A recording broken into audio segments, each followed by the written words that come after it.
Props கொண்டு வந்து வைங்க, ஷூட் பண்ணுங்க, எடிட் பண்ணுங்க, ஆர்ஆர் போடுங்க, அப்லோட் பண்ணுங்க, ஹேஷ்டேக் போடுங்க, டேக் போடுங்க, டிஸ்கிரிப்ஷன் வைங்க, லோட் பண்ண அப்புறம் தம்ப்லைன் வைங்க, அதுக்கப்புறம் போஸ்ட் பண்ணுங்க. யோசித்து பாருங்க, 10 நிமிஷம் கண்டென்ட்டே உங்களால் எடுக்க முடியல. ஒரு படத்தை பார்த்துட்டு வந்து அரை மணி நேரத்துக்கு அந்த படம் இப்படி இருக்கா அப்படி இருக்குன்னு நீங்கள் வியூஸுக்கும் உங்களுக்கு பணம் வேணுன்றதுக்காக எங்களை பணயமாக வைக்கிறீங்க. உங்களால் முடிஞ்சா 10 நிமிஷம் படத்தை நீ எடுத்துட்டு அதுக்கு இருக்கிற கஷ்டத்தை பாருங்க. 10 நிமிஷம் எடுக்க போதும். 2 நாள் ஷூட்டிங் வரும் கிட்டத்தட்ட ஒழுங்காக எடுத்தா.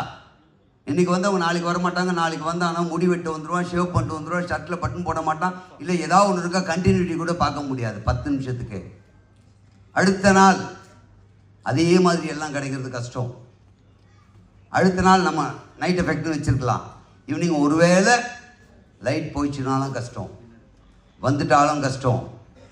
அப்போ 10 நிமிஷம் கழுது எடுக்க நம்மளால் இவ்வளோ கஷ்டப்படுறோமே. அப்போ இவ்வளோ கோடி ரூபாய் பணத்தை போட்டு இத்தனை ஆர்டிஸ்ட்டை டேட்டு வாங்கி அவங்கள கூப்பிட்டு இத்தனை டைம் 24 கிராஃப்ட்டும் ஒன்று சேர்ந்து ஒரு சீன் எடுக்கிறதுக்காக லோல் பட்டு கஷ்டப்பட்டு முன்னேறிட மாட்டோமான்ற நம்பிக்கையோட நடிகர்களும் இன்னைக்கு ஒரு பொழுது போயிடாதான்னு டெக்னீஷியனும் வேலை செஞ்சுட்டு இருக்கிற எங்கள் வயிற்றில் அடிக்காதீங்க, தயவு செஞ்சு சொல்கிறேன்.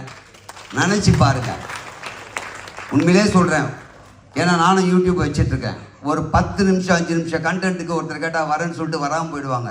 அன்றைக்கி மீதி பேர் வந்தவங்க என்னை கேள்வி கேட்பாங்க, என்னங்க இன்றைக்கி இல்லைன்றீங்க, அவங்க வரலன்றதுக்கா. ஒரே ஒரு ஆள் வரலன்னா நாங்கள் இவ்வளோ வாங்கி கட்டிக்கிறோம். ஷூட் பண்ணும் போது ஒரே ஒரு லைட்டு கொஞ்சம் இருந்தால் கிளார் வருது, வீடியோ பார்க்க மாட்டேன்றாங்க. அடுத்தடுத்த சீன் கொஞ்சம் லேக் ஆச்சுன்னா தள்ளிட்டு போயிடறான். 5 நிமிஷம் 10 நிமிஷம் வீடியோவுக்கே கஷ்டப்படுறோமே.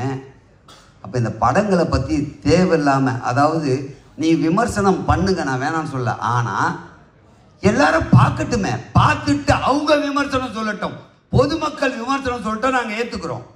ஏன்னா எல்லாருக்கும் ஒரு கருத்து இருக்கும். இந்த படம் பார்க்கும்போது இந்த படத்தில் எனக்கு இது கரெக்டாக இருந்தது, இது இல்லை, இது வேணும், இது நல்லா இல்லைன்னு அவங்களுக்கு ஒரு விமர்சனம் இருக்கும். அது என்ன, நீங்கள் பார்த்துட்டு இந்த படத்துடைய முழு படத்தையும் நீங்கள் தான் ஏதோ எடுத்த மாதிரியும் இதில் தப்பு இருக்கா மாதிரியும் சொல்லும் போது சத்தியமாக அதில் பாதிக்கப்படுறது திரையுலகம் தான். தயவு செஞ்சு அதை புரிஞ்சுக்குங்க. உங்களுடைய ஒரு நாள் வருமானத்திற்காக, உங்களுக்கு வியூஸ் வேணுன்றதுக்காக, உங்களுக்கு சப்ஸ்கிரைபர் வரணுன்றதுக்காக தயவு செஞ்சு இந்த வேலையை செஞ்சிடாதீங்க.